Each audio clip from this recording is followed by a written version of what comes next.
श्री कृष्ण कन्हैया लाल की जय। श्री निजानंद स्वामी की, श्री प्राणनाथ प्यारे की विलमलुंदनी तुम पे जीना पहले पाई खबर, और न कोई वाहिदत बिना तो इत आवेंगे क्यों काया। तो इतावेंगे क्यों कर। श्री कृष्ण कन्हैया लाल की। पूर्ण ब्रह्म परमात्मा की ओर से ब्रह्मात्माओं की जिज्ञासाओं का जवाब दिया हो, इस प्रकार का रूपक बना करके यहाँ पर समझाया गया है। सारे शास्त्रों के खुलासे किए हैं, विशेष करके कदे परंपरा के। म्याराज हुआ मोहम्मद पर सो कौल अरश बक्का के।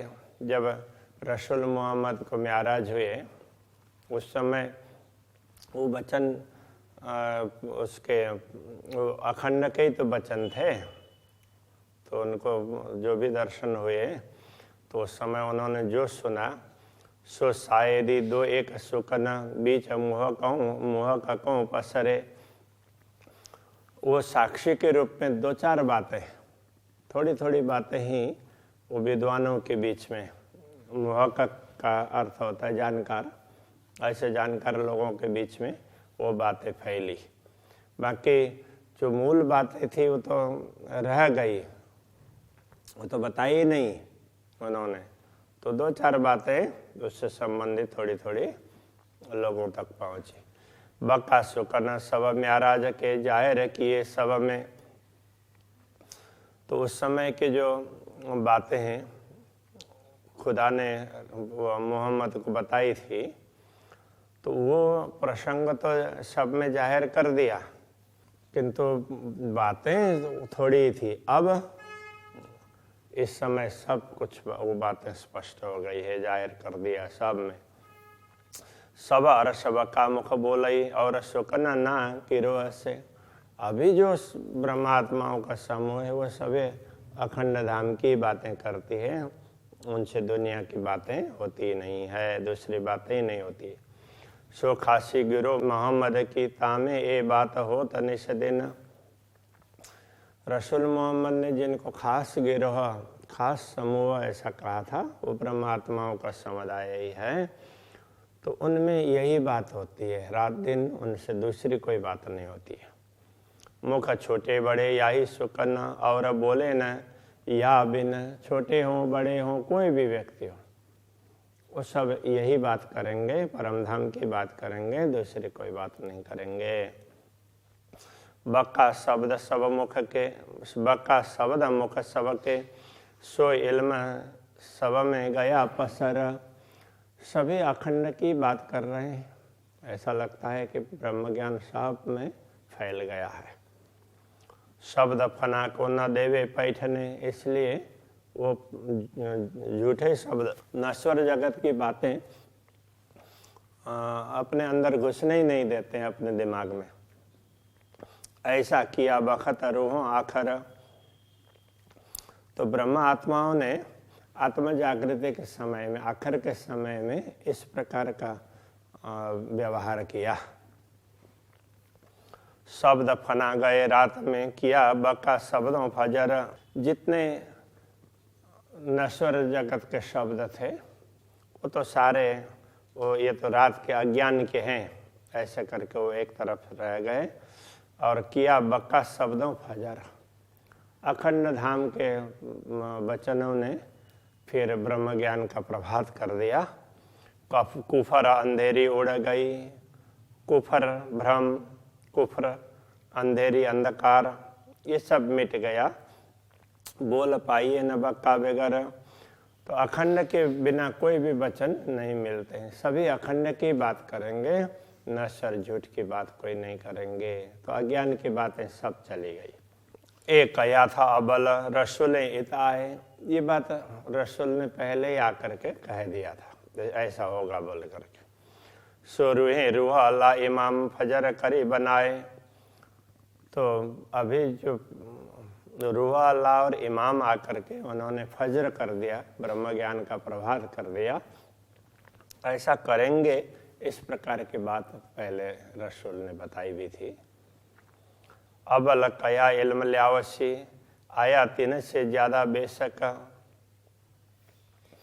पहले कहा था क़यामत के समय पर ज्ञान आएगा, तो मेरा ज्ञान है वहाँ तक के लिए है, उससे आगे तो उस समय जो ज्ञान आएगा वही चलेगा, ये बोला था।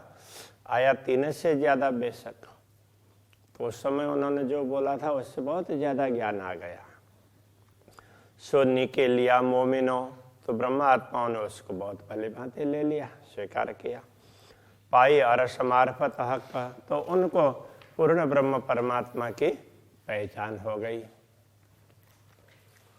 ए इल्म लिए ऐसा होता है, आप बेशक होता है यात। ये ब्रह्म ज्ञान प्राप्त करते हैं तो ऐसी स्थिति हो जाएगी कि स्वयं को अखंड समझने लग जाएंगे।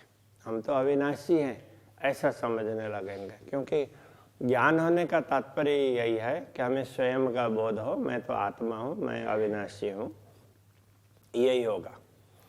और कायम हुए देखे सबको, पावे दीदार बातो न हक जात।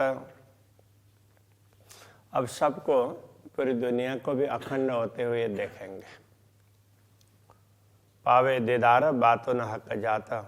हक जात के बातुन कहने का तात्पर्य ब्रह्मात्माओं की गूढ़ बातें, अक्षरातीत आमदनी और ब्रह्मात्माओं के बीच के संबंध की गूढ़ बातें हैं, वो भी प्रकट हुई है, और उनका भी वो बातें भी प्रकट हो गई है, इसलिए उनके भी दर्शन हुए हैं। तो ब्रह्मात्माएं भी प्रकट हुई। अभी तक ब्रह्मात्माओं को किसी ने नहीं देखा था। अक्षरातीत को तो अक्षर ब्रह्म देखते थे, किंतु ब्रह्मात्माओं को किसी ने नहीं देखा था, वो भी जाहिर हो गई है। तो ये ना वो कतेब परंपरा में, कतेब ग्रंथों में इस रीत से कहा है, तो उसी बात को समझा रहे हैं प्राणनाथ जी ज़्यादातर, और उसमें कहीं ना कहीं शास्त्रों की बातें जोड़ करके बता रहे हैं। बाकी वो उन्होंने जिस प्रकार से समझा है उसी प्रकार से उनका स्पष्टीकरण दिया जा रहा है। देखिए अपने विस्थाप नजरों, जो शिव का परवान। तो ये कहा था कि उस समय जब ब्रह्म ज्ञान प्रसरित होगा तो सब लोग अपने अपने अखंड धाम को देखेंगे। तो सबको वैश्य का तात्पर्य अविनाशी स्थान, तो वो अपने नज़र में देखा। जो शिव का परवान, वो अखंड, जो सचमुच अखंड होने वाला है। सब कर्म काटे हक इल्म सो, सबके कर्म ब्रह्म ज्ञान से कटने वाले हैं। ये देखिए बेशक में रसवान, तो ये सब पूर्ण ब्रह्म परमात्मा की बड़ी कृपा है, लोग इसको समझेंगे। हक तरफ जाने नूर अक्षर, और दूजा न जाने कोई। परम पूर्ण ब्रह्म परमात्मा की दिशा, उसको तो अक्षर ब्रह्म जानते हैं, और बाकी कोई उनके विषय में जानता ही नहीं है। पर बातों न सुदती न को नहीं, हक इल्म देखावे सोए। किंतु सूक्ष्म बातें, पूर्ण ब्रह्म परमात्मा की कुछ गूढ़ बातें हैं, तो उसको तो वो भी नहीं जानते। अब ये ब्रह्म ज्ञान है, उस बात को समझाता है। यहाँ कहने का तात्पर्य है उनकी लीला, अंतरंग लीलाएं। कई सुख कायम इन इल्म के, आवे न माए हिसाब इस ब्रह्म ज्ञान के। इतने अपार सुख हैं, ये कोई, इनका कोई पारावार ही नहीं है। हक सुराई बका खिलवत में, ए इल्म पिलावे शराब। तो ये अखंड की सुराई से, तो वो सुराई तो मतलब प्रेम का पात्र, तो वो अखंड पात्र है, अक्षय पात्र है, कभी मिटने वाला नहीं। उससे तो वो प्रेम पिलाते रहते हैं, और वो अनुभव, वो समझ ज्ञान ने दिया है। ए इल्म पिलावे शराब, ये ज्ञान ब्रह्म ज्ञान है, ये वो प्रेम सुधा का पान करवा रहा है। इस प्रकार से कह रहे हैं। सो मैं भेजा तुम्हें मोमिनो, देखो पहुंचा इश्क 14 तबक। देखो मैंने तुम लोगों को ये ज्ञान भेजा है, तो ये इल्म है, तो ये मैंने भेजा है, और मैंने अपना प्रेम भी तुम लोगों को समझाया है, तो पूरे 14 लोक में तुम्हारे कारण ये प्रेम फैला है। ऐसा इश्क मेरा तुम सो इनमें जरा पाइए न जरा शक। तो मेरा प्रेम तुम लोगों के साथ में ऐसा है, इसमें कोई संदेह नहीं है। ये बातें उस प्रकार से खुदा ने समझाई है, इस प्रकार रसूल ने थोड़ी थोड़ी बातें बताई थी, उसका स्पष्टीकरण यहाँ पर किया है। यूँ किया वास्ते ईमान के आवे आखर रूहन। ये सब ईमान के लिए किया है, विश्वास के लिए, ताकि आखिर में ब्रह्म आत्माएँ आएँ और वो बताएं, वो समझें और वो सबकी साक्षी दे दें। सो आए हुआ सबों रोशन जाए रबका रस दिन। तो ब्रह्म आत्मा आई तो ब्रह्म ज्ञान दुनिया में फैला, परम धाम का प्रेम भी फैला, सब कुछ दुनिया में प्रकाशित हुआ। तो जाहिर बका रस दिन, अखंड दिन वो जाहिर हुआ। कहने का तात्पर्य अखंड को समझने लगे। अबल से बीच अबल तरफ पाई न बक्का की। सृष्टि के आदिकाल से लेकर के अभी तक कभी अखंड की बात नहीं हुई थी। किसी को भी परमात्मा परमधाम कहाँ है, परमात्मा किधर है, वो पता नहीं था। मोहम्मद एताई बोलिया जासो ईसा पावे साहेदी। रसूल मोहम्मद ने भी उतना ही कहा जिससे सतगुरु श्री देवचंद्र जी महाराज को साक्षी मिले। बाकी तो सतगुरु देवचंद्र जी महाराज ने ही परमधाम की बात बताई है, तो उन्होंने तो थोड़ी सी साक्षी, हाँ कतई ग्रंथों में भी कुछ साक्षी है, बस वो उनको मिला। वैदिक ग्रंथों में साक्षी है ही, तो वो तो है ही, इसलिए उसको बार बार कहने की आवश्यकता नहीं है। कतई ग्रंथों में तो वहाँ कोई अध्यात्म की या दर्शन की बात ही नहीं है, तो थोड़ी बहुत कहीं बात मिलती है। तो एक बच्चा भी कोई अच्छी बात कर दे कभी, तो उसको बार बार उल्लेख कर देंगे, देखो ये बच्चा भी इतना समझ रहा है, तो तुम लोग बड़े होकर के क्यों नहीं समझते हो। इस तरह से बार बार उदाहरण दिया जाता है, इसलिए ये कतई ग्रंथों की साक्षी बार बार दी जा रही है। तो ये समझना चाहिए। वैदिक परंपरा में तो ये सब उसमें है ही,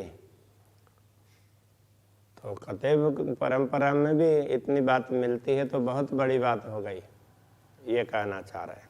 सो लई रो अल्लाह शाहिदी दूजी शाहिदी आप दई। तो रो अल्लाह ने, सदगुरु ने ये कतई ग्रंथों की साक्षी दी और दूसरी साक्षी स्वयं दे दी। देखो मैंने स्वयं देखा है। त्यों करी इमाम जाहिर ज्यों सब में रोशन भाई। अब इमाम ने तो उस प्रकार से प्रकाशित कर दिया ताकि सब लोग समझ सके, उस तरह से समझा दिया। लई इसे मोहम्मद की शाहिदी बका जाहिर किया इमाम।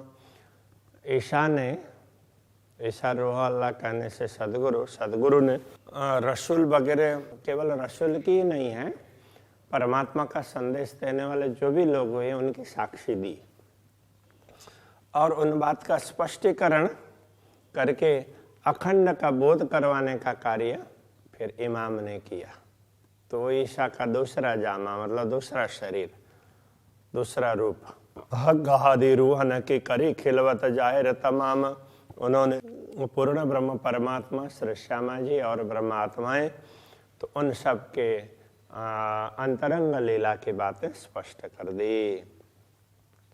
इन आखिर दिनों इमाम बानी बोले न बक्का बिन। अब इन आखिरी दिनों में, कयामत के समय में, इमाम अखंड की बात करते हैं, दुनिया की बात ही नहीं करते हैं। सो सिरले सुकन गिरोह ने कायम किए सवन। तो उनके वचनों को समझ करके ब्रह्म आत्माओं ने फिर पूरी दुनिया को कायम कर दिया। कहने का तात्पर्य यही वचन लेकर के, यही ब्रह्म ज्ञान लेकर के ब्रह्म आत्माओं के द्वारा सब लोगों को मुक्ति स्थल का सुख प्राप्त होगा, ज्ञान भी प्राप्त होगा। दुनिया 14 तबक के दिए इल्म मुर्दे उठाए। 14 तबक की ये दुनिया है, तो वो मुर्दे की तरह से अचेत पड़ी थी। तो इस ब्रह्म ज्ञान ने उन सबको जागृत कर दिया। वो मुर्दा उठाना है। ताए मौत न होवे कबहू, उनको कभी मौत नहीं होगी उनकी, अब वो अखंड हो जाएंगे। लिए बक्का मीने बैठाए, उनको तो अखंड में बैठा देंगे। अब उनको जन्म मृत्यु के चक्र में आने की आवश्यकता नहीं पड़ेगी। ये तो ब्रह्मात्माएं रहेंगी तब तक की बात है। बढ़ाई इन इल्म की, क्यों इन मुख करो सिफत।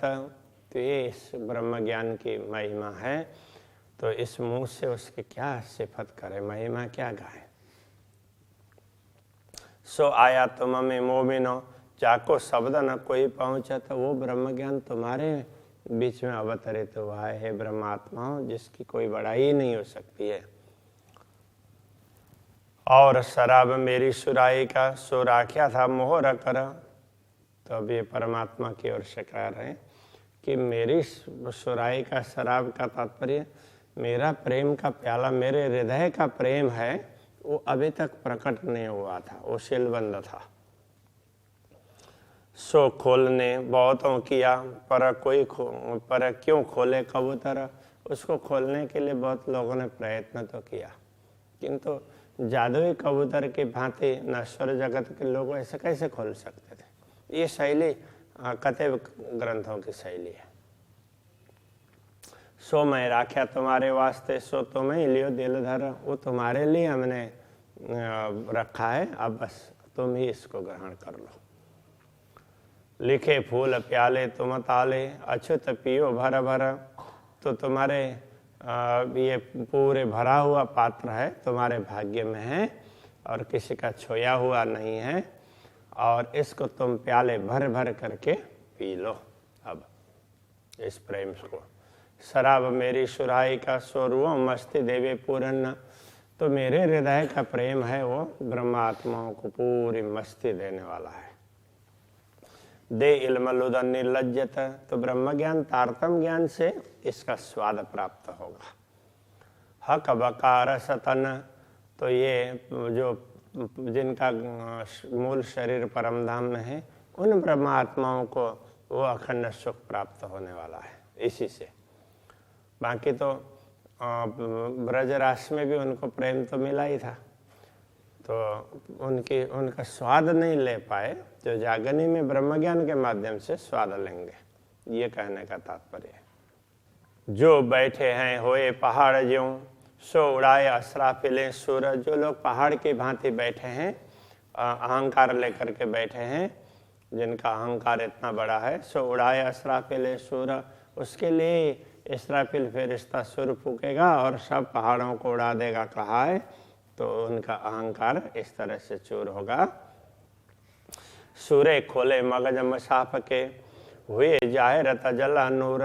तो इसराफिल के सूर ने तो बिगुल का स्वर उससे तो वो सब धर्म ग्रंथों के रहस्य खुल जाएंगे, और नूर तजल्ला अक्षरातीत पूर्ण ब्रह्म परमात्मा प्रकट हुए दिखाई देंगे।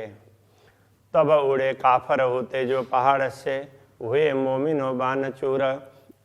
तब जो पहाड़ की भांति ऐसे अहंकार लेकर के बैठे हुए वो परमात्मा की बात न समझने वाले लोग थे, वो सब उड़ गए। हुए मोमिनो बान चूर। वो ब्रह्मात्माओं की वाणी से, वचनों से चूर चूर हो गए। प्रेम की बात होती है तो उस समय फिर ज्ञान का अहंकार इस तरह से मिट जाता है, ये कहने का तात्पर्य है। लगे और बान अर्श इल्म में। और दूसरी वाणी परमधाम का ज्ञान, अब उनको भी परमधाम का ज्ञान मिलने से वो बात करने लगे। तीन हुए कायम नूर हजूर। तो उनसे ही अब इसी ब्रह्म ज्ञान के द्वारा वो भी अक्षर ब्रह्म के चरणों में अखंड होंगे। कहने का तात्पर्य अक्षर के नजरों में वो भी अखंड हो जाएंगे। श्री कृष्ण कन्हैया लाल की।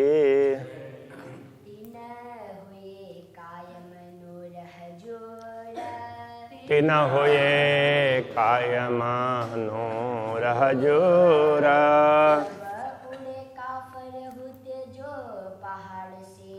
तब उड़े का पर तेजो पहाड़ से हुए मोमिनो बान चोरा हुए मोमिनो बान चोर लगे और बान अरसैल में लगे और बान अरसैल में दिन हुए कायम नूर हजूरा दिन हुए कायम नूर हजूर हुए कायम नूर हजूरा दिन हुए कायम नूर हजूर